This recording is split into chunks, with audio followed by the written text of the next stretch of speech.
repito, se han usado como ingredientes de nuestra dieta, bien sea como complemento de los platos de alimentación que normalmente consumimos, inclusive como meriendas, y de eso vamos a hablar más adelante. Sus características es que tienen menos del 50% de agua o que tienen menos del 50% de líquido. No deben confundirse con frutas disecadas. Una cosa es una fruta deshidratada que pasa por un proceso de reabsorción o de quitado, por decirlo de alguna manera, de líquido o de su contenido de agua, y secas la fruta. Una cosa es la fruta deshidratada, que podemos tener dátiles, podemos tener naranjas, podemos tener melocotones inclusive deshidratados, y otra cosa son los frutos secos, donde su composición nutricional varía radicalmente. ¿Por qué?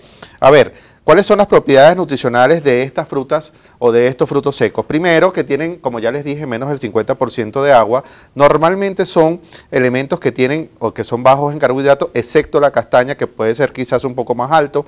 Son ricos en proteína, ojo, proteína vegetal, alrededor del 10 al 30% de su composición. Lo normalmente es que sean ricos en grasa, grasas monoinsaturadas básicamente, y además ácidos grasos omega 3, los cuales los hace totalmente saludables. Presenta minerales de fácil absorción, tal es el caso del potasio, del calcio, del fósforo, del hierro, del magnesio. El contenido de vitaminas normalmente es escaso, a excepción de la vitamina A, pero poseen cantidades quizás recomendables de tiamina, de riboflavina y niacina, y además son ricos en fibra insoluble, hierro, calcio, magnesio, ácido fólico, vitamina E y vitamina B1.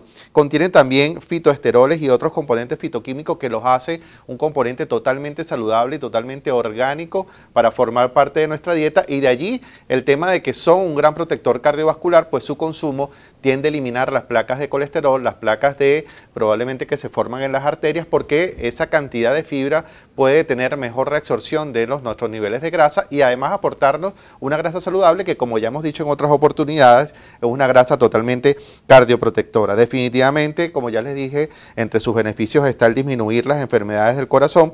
Son antioxidantes y son un excelente elemento para usar en la medicina antienvejecimiento, porque protege toda la microcélula, las microcélulas de nuestro organismo, el tejido endotelial de nuestras arterias, y con eso, por supuesto, tener mayor protección cardiovascular. Además, son un gran aliado probablemente para nuestras dietas porque nos brindan una alta saciedad. Recordemos que su composición es básicamente grasa. Al ser mayormente grasa, el nivel de saciedad va a durar más que comernos una fruta probablemente natural que solamente va a tener 15 gramos de carbohidrato, y el pico glicémico va a ser muy corto, es decir, va a ser alrededor de 15-30 minutos. Un producto graso nos va a dar saciedad inclusive por 72 horas. Pero más adelante, como ya les dije, vamos a hablar hasta qué punto es beneficioso el excedernos o no en su consumo.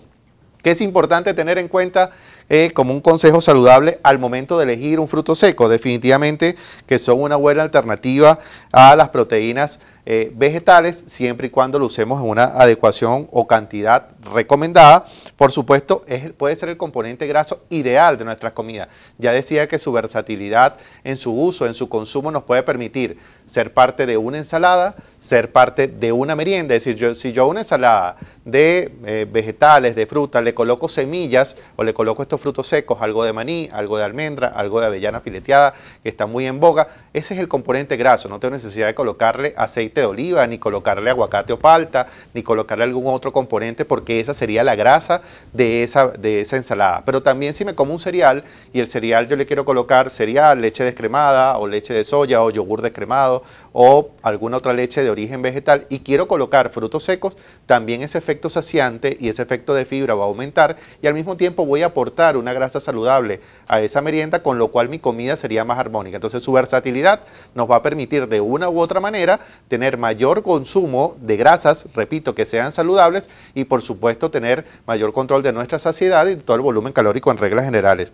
Importante saber que la ingesta recomendada, y ahí es donde vienen los puntos claves y de controversia probablemente para todos nosotros, es de 3 a 7 raciones a la semana. Una ración normal debe ser de 5 a 10 unidades, lo que representa probablemente solo 30 gramos. Esos 30 gramos deben aportarnos no más de 100 calorías, y obviamente si yo tengo más de 100 gramos, es decir, si excedo, triplico o cuatriplico esa cantidad, puedo comerme hasta 500 o 600 calorías en un solo volumen, que es lo que normalmente la gente hace. Muchísimos pacientes van a la consulta y te dicen, ¿y qué merendaste? Yo merendé frutos secos. ¿Y cuánto te comiste? Me comí un puño, me comí una taza. Si la ración normal son de 5 a 10 unidades, al comerme una taza ya sabemos que nos estamos excediendo en ese volumen calórico.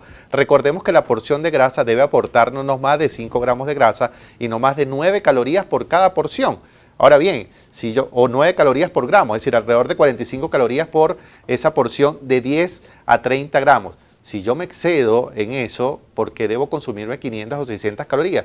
Y es donde entra la controversia del uso de los frutos secos. ¿Son beneficiosos? Sí. ¿Aportan grasa saludable? Sí. ¿Tienen altos beneficios de fibra para la saciedad, para la versatilidad, para el uso de grasas saludables dentro de mi plan de alimentación? Sin duda alguna. ¿Qué es lo que no debe significar? Un exceso. Recordemos siempre, lo hemos dicho acá en otras oportunidades, que una cosa es comer saludable y otra cosa es comer controlado en calorías. ¿Cómo controlado en calorías? Cuando tengo una meta calórica, cuando